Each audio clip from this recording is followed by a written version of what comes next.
Hi everyone. तो आज हम 28 अगस्त 2020 की न्यूज़ आर्टिकल डिस्कस कर लेते हैं ऑफ द इंडियन एक्सप्रेस। सबसे पहली जो न्यूज़ है वो जीएसटी से रिलेटेड है। तो यहाँ पे कंपनसेशन जो शॉर्टफॉल है उसको लेके बात हो रही है।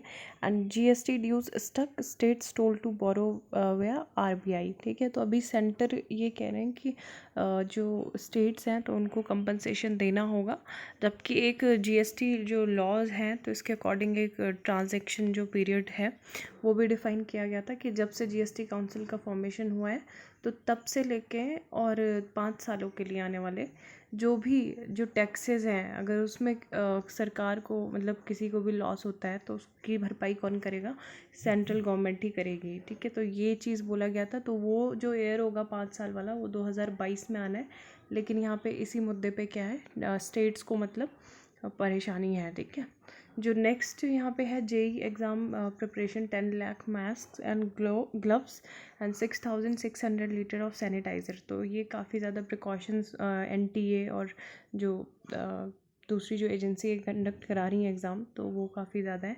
And this is the blueprint being adopted by national testing agency at 660 test sites for JEE Mains, the first national level entrance examination since the COVID outbreak. ठीक है, तो तब से ये पहली बार हो रहा है। और देख लेते हैं एनटीए के बारे में, एक बार देखना ज़रूरी है नेशनल टेस्टिंग एजेंसी के बारे में कि वो क्या है। जीएसटी काउंसिल के बारे में भी देख लेते हैं। ठीक है, पहले एनटीए के बारे में ही देख लेंगे। तो नेशनल टेस्टिंग एजेंसी यूजीसी भी है और अभी हम एनटीए के बारे में देखते हैं। तो ये क्या है, ये एग्ज़ाम कॉम्पिटिटिव एग्ज़ाम कंडक्ट कराती है NEET, JEE, CTET, GATE, GPAT, GMAT, GATE, UGC NET. और it was constituted as a society register under the Indian society registration act 1860 में ये बनी थी। ठीक है, जिस इंडियन सोसाइटी रजिस्टर एक्ट के द्वारा। और ये autonomous and self sustain testing organisation है to conduct entrance examination for admission fellowship in higher educational institution. इसके जो ऑब्जेक्टिव है वो क्या है, efficient, transparent and international standard test in order to assess the competency of candidates for admission and recruitment purpose.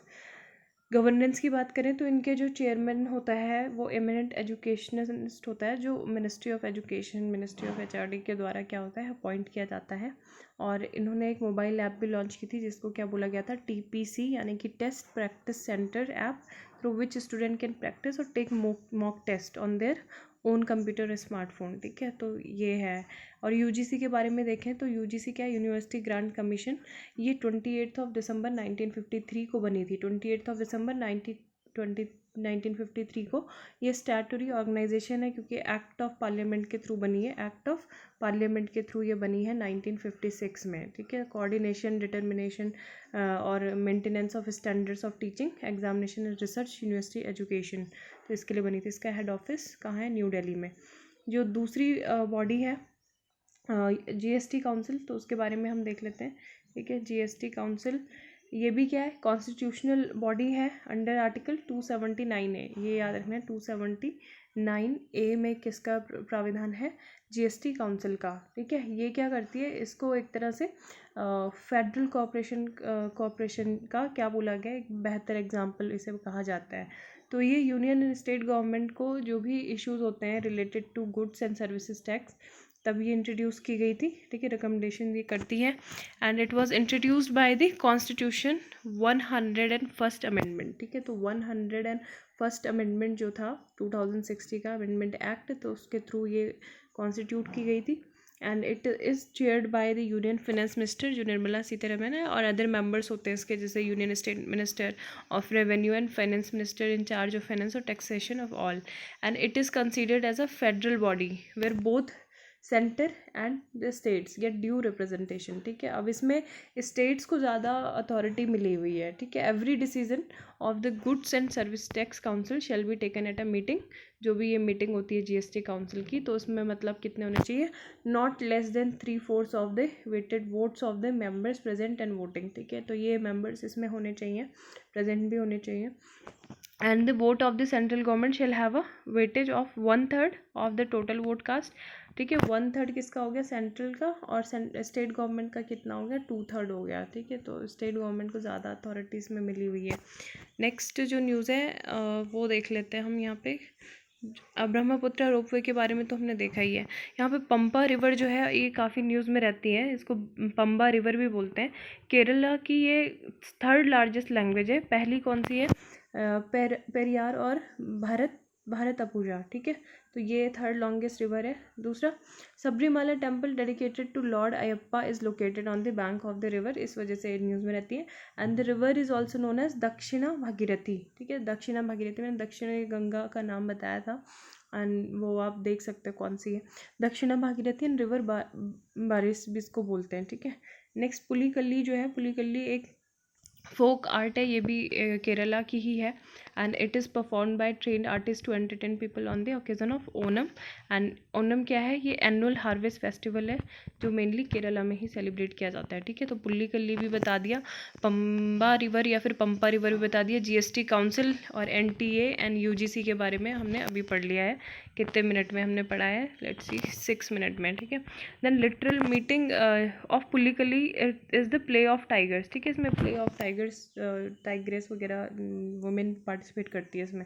And the origin of Pulikali dates back to over 200 years when the Maharaja Rama Varma Sakthan Thampuran then the Maharaja of Cochin is said to have introduced the folk art. Then Hezbollah बहुत news में रहता है, militant है ये।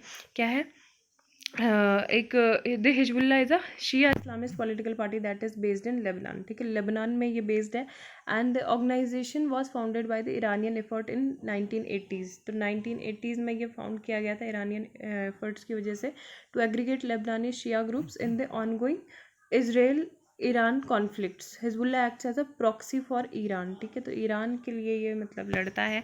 And Y in news, क्योंकि अभी Israel ने launch किया है यहाँ पे air attacks at Hezbollah post on Lebanon border. And Israel and Lebanon जो है वो मतलब उनके बीच में एक टेक्निकली वॉर चलता रहता है, और यूनाइटेड नेशन फॉर UNFIL जो है is tasked with monitoring the ceasefire, ये है। देन 7 न्यू ASI सर्किल्स बने हुए हैं, and 7 new circles of the archaeological survey of India. तो ये कल्चर मिनिस्ट्री ने अनाउंस किए हैं, और ये आप मतलब देख सकते हैं, ये है Trichy, Raiganj, Rajkot, Jabalpur, Jhansi, Meerut have been announced as new circles, and Hampi mini circle has been converted into a full fledge circle. अब ASI के बारे में यहाँ पे देखें, आर्कियोलॉजिकल सर्वे ऑफ इंडिया, तो 1861 में ये कॉन्स्टिट्यूट किया गया था। मिनिस्ट्री ऑफ कल्चर के अंतर्गत ये आता है, संस्कृति मंत्रालय। और अलेक्जेंडर कनिंगम जिसके डायरेक्टर, फर्स्ट डायरेक्टर भी थे, तो उन्होंने इसको फाउंड भी किया था। ठीक है, नेक्स्ट न्यूज़, एडिटोरियल्स में 2 ही आर्टिकल इम्पॉर्टेंट है। एक वेक डाउन बाय वेजेस, एंड ये मतलब लेबर लेट सप्लाई डिसरप्शन की बात की गई है, ये वो स्टॉप्ड हो गया है, बट लो पे में कीप डिमांड सबड्यूड, है ना। तो अभी जैसे कि 30 मिलियन जो माइग्रेंट वर्कर हैं वो कहाँ चले गए, अपने विलेजेस को चले गए थे पैंडमिक के टाइम पे। लेकिन क्या वो अभी वापस आएंगे सिटीज़ में अपनी जॉब्स के लिए, तो लेकिन चलो ठीक है, वो अगर वापस आ जाएंगे, लेकिन फिर भी इंडिया में जो सबसे मेन प्रॉब्लम है वो किसकी है, वेजेस की है। मतलब जॉब्स हैं लेकिन मजदूरी कौन देगा, है ना। तो यही सब चीज़ें इसमें डिस्कस की गई है। While the government has raised the Rural Employment Guarantee Program (NREGA) outlays demand for this scheme is outpacing supply, which means that it may not be an effective driver of higher rural wages. Many rural Indians, especially those without land, have become building laborers. तो यहाँ पे ये चीज़ बोला गया है कि 70% जो construction होता है वो रिलेटेड होता है किससे, रियल इस्टेट और जो प्रॉपर्टी डेवलपर्स होते हैं उससे होता है। लेकिन जब पूरे मतलब कुछ सब कुछ एवरीथिंग इज स्टॉप्ड, मतलब जो भी जो NBFCs हैं, ठीक है, वो भी क्राइसिस से गुजर रही हैं। ठीक है, NBFCs जो नॉन बैंकिंग फाइनेंशियल कंपनीज होती हैं, तो ये क्या नहीं कर रही, फंड नहीं दे रही है ना किसको, जो भी प्रॉपर्टी डेवलपर्स है, रियल एस्टेट हैं, तो इनको नहीं दे रही हैं। तो इस वजह से ये कैसे कोई भी कंस्ट्रक्शन प्रोजेक्ट को कर पाएंगे।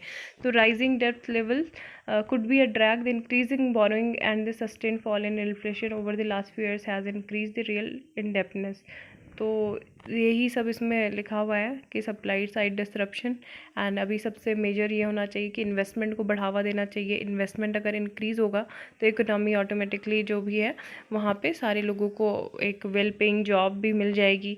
एंड दूसरा स्टेप ये हो सकता है कि improve the health of the banks, क्योंकि वो बहुत बैड लोन से गुजर रहे हैं, एनपीए उनका बढ़ रहा है, तो उनको अगर मतलब एलोकेशन अगर होगा कैपिटल का बाय गिविंग लोन्स, तो इंडिया के जो बैंक है वो क्या हो जाएंगे, अभी रिस्क एवर्स है तो वो अच्छी तरह से वो जो नॉन परफॉर्मिंग लोन्स हैं थ्रेट उनके लिए बन गए तो उससे उभर सकेंगे। एंड इम्प्लीमेंटेशन ऑफ 5R की यहाँ पे बात की गई थी, ठीक है। तो 5R में क्या क्या था, 5R में था कि सबसे पहले तो उनको क्या करना है, जो भी रिकग्निशन है, ठीक है, रिकग्निशन करना है। दूसरा रिस्ट्रक्चर करना है, रेजोल्यूशन करना है, रिकैपिटलाइजेशन एंड रिफॉर्म्स, ठीक है। तो ये यहाँ पे आप देख सकते हैं, जूम इन कर दिया मैंने।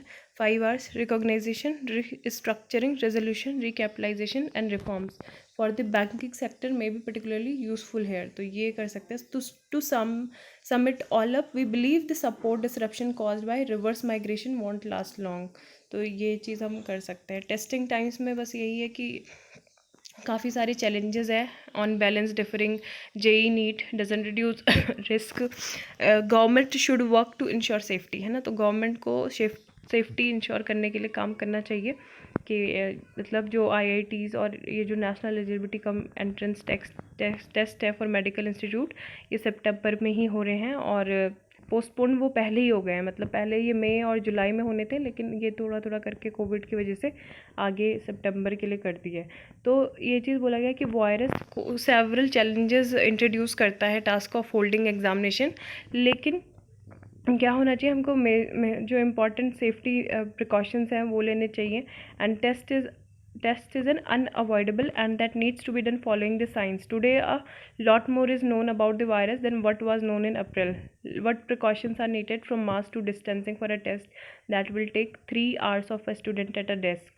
तो यही इसमें बोला गया कि एक व्यक्ति पे एवरेज मतलब ₹150 जो है खर्च हो रहे हैं कैंडिडेट पे। प्रॉपर कोविड हाइजीन का ध्यान दिया जा रहा है। 660 सेंटर नंबर ऑफ सेंटर हैं जो बढ़ा दिए हैं। मतलब एक जगह पे एक सेंटर पे एक क्लासरूम में जैसे 12 बच्चों से ज़्यादा नहीं बैठेंगे, है ना।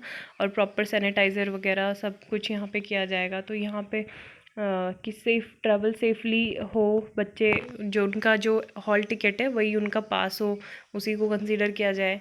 And for lakhs of young women and men these test are a passport to their hopes and aspirations. तो it's this government responsibility to ensure that they get all they need to take the rest. तो thank you, have a nice day.